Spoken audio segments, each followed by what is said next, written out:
محمد وعلی آلہ وصحبہ وسلم۔ اس وقت پارلیمنٹ ہاؤس سے عمران خان صاحب کی جانثار آپ کے سامنے ہیں۔ ہم اس وقت ادھر نہ کھڑے ہوتے کیونکہ ہم نے ابھی اس وقت پاکستان میں اپنے اپنے علاقوں میں ہونا تھا، لیکن کل پارلیمنٹری پارٹی کی میٹنگ ہوئی اور جناب سیکرٹری جنرل سلمان اکرم راجہ صاحب نے پارلیمنٹری پارٹی کو ایک میسج جناب عمران خان صاحب کا دیا کہ ایم این اے صاحبان نے کل یعنی 5 اگست کو اسلام آباد ہونا ہے، تو اس وجہ سے ہمارے بہت سے ممبران جو حلقوں میں تھے وہ چل پڑے اور آج دوپہر یا شام تک یہاں پہنچ گئے۔ جنہوں نے آج صبح یا کل رات نکل جانا تھا وہ ادھر ہی رہ گئے، اور اس وجہ سے ہم اس وقت آپ سے مخاطب ہیں۔ آج دن بھی ایک اہم تھا، پارلیمنٹری پارٹی نے یہ فیصلہ کیا کہ ہمارے جو ایم این اے ہیں بلکہ جو فوت ہو گئے ہیں، اللہ ان کی مغفرت فرمائے، جناب میاں محمد اظہر صاحب، آج ان کے لیے ایک تعزیتی اجلاس تھا، اور بڑا ہی نامناسب ہوتا کہ ہمارے ایم این اے جن کے بیٹے ہمارے ایک لیڈر ہیں حماد اظہر صاحب، جنہوں نے مشکلات سہی ہیں، ان کی تعزیت پہ ہمارا کوئی پی ٹی آئی کا ایم این اے نہ ہوتا۔ تو ایک وجہ آج اجلاس میں آنے کی یہ تھی، اور دوسری وجہ یہ تھی کہ آج ایوان کے اندر لیڈر آف دی اپوزیشن کی خالی کرسی، پارلیمنٹری لیڈر تحریک انصاف کی خالی کرسی، ہمارے ایلائے سنی اتحاد کونسل کے صاحبزادہ حامد رضا صاحب کی خالی کرسی، ڈپٹی پارلیمنٹری لیڈر چٹا صاحب کی خالی کرسی، یہ سوال کر رہی ہے کہ ڈیرہ غازی خان کے ان پہاڑوں سے سرداروں کو شکست دینے والی ایک مڈل کلاس کی پڑھی لکھی بچی، اس قوم کی بیٹی زرتاج گل وزیر نے ایسا کون سا جرم کر دیا جو اس کو 10 سال کی سزا دے دی؟ 10 سال کی سزا تو ان کو دینا چاہیے تھا جو پاکستان کے بچوں کے مستقبل کے خوابوں کے ڈاکو ہیں، جنہوں نے ملک کو تباہ کیا، جنہوں نے ہمارا خون چوسا ہے۔ یہ آپ مجھے بتائیے، ہمارے بہت سے ممبران ہیں، چترالی صاحب ہیں، رائے حیدر صاحب ہیں، رائے حسن نواز صاحب ہیں، بہت سے ممبران کو 10 سال کی سزا، یعنی 10 سال کی سزا کا مطلب سمجھتے ہیں کوئی شخص؟ جمشید دستی صاحب کو جو ہے انہوں نے ایوان سے فارغ کیا۔ جمشید دستی کا کیا قصور ہے؟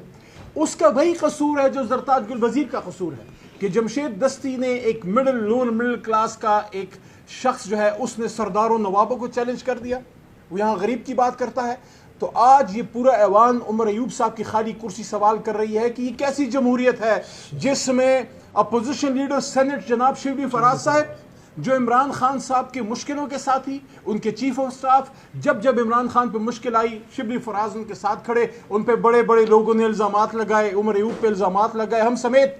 آج ان سے میرا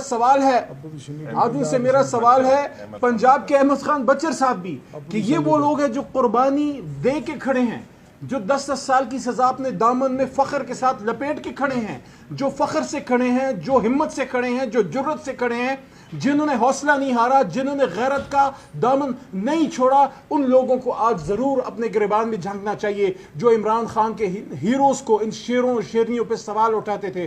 خاص کر اس وقت میں یہ بھی کہنا چاہوں گا، ہمارے ساتھ ممبر ہوتی ہماری ویمن ونگ کی ہیڈ، وہ بھی عمران خان کی لیڈرز میں سے ہیں، کمل شوزب بی بی، کہ ہمارے حق پہ ڈاکہ ڈالا گیا، ہمارے ریزرو سیٹس پہ ڈاکہ ڈالا گیا، اور ہمارے ممبران کی سیٹوں پہ آج مال غنیمت کی طرح جس طرح تاتاری حملہ کرتے ہیں، ہماری سیٹوں پہ جھپٹ پڑی مسلم لیگ نون، ہماری سیٹوں پہ جھپٹ پڑی اور جماعتیں، حکومتی جماعتیں، اور ہماری سیٹیں لے گئے، ان کو سزائیں دے دیں۔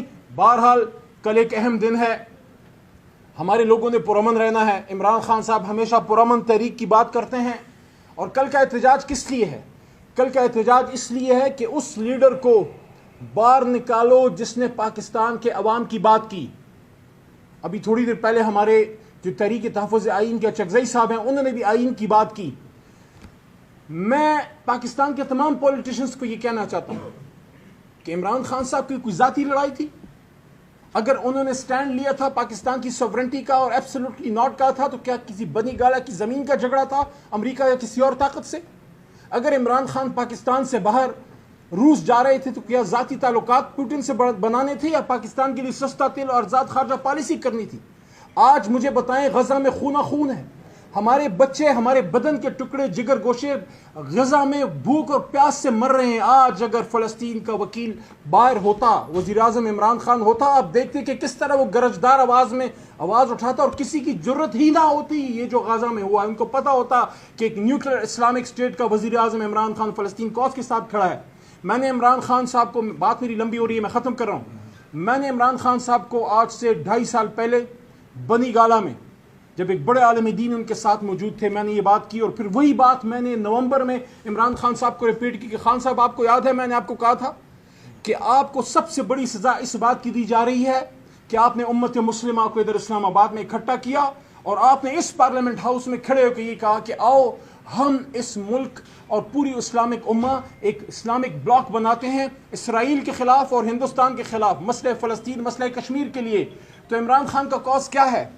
آج پاکستانی عوام کدھر گئے؟ کیا آپ عدلیہ میں جا سکتے ہیں؟ کیا آپ کو احتجاج کی آزادی ہے؟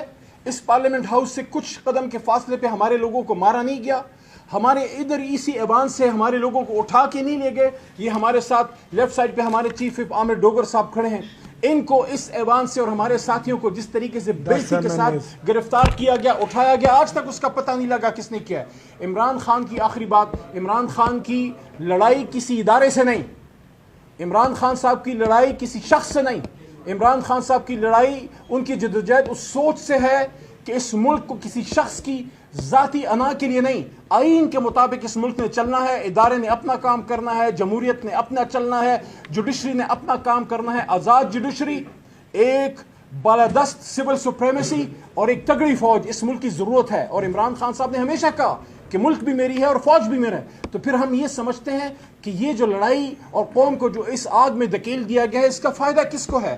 آج قوم کس کے ساتھ کھڑی ہے؟ آج قوم عمران خان کے ساتھ کھڑی ہے. آپ صرف ایک عمران خان سے نہیں لڑ رہے, آپ اپنی قوم سے لڑ رہے ہیں. اور یاد رکھیے کبھی بھی کوئی ملک ترقی نہیں کرتا جب اس کی حکومت اور اس کے ادارے اپنے قوم سے لڑتے ہیں.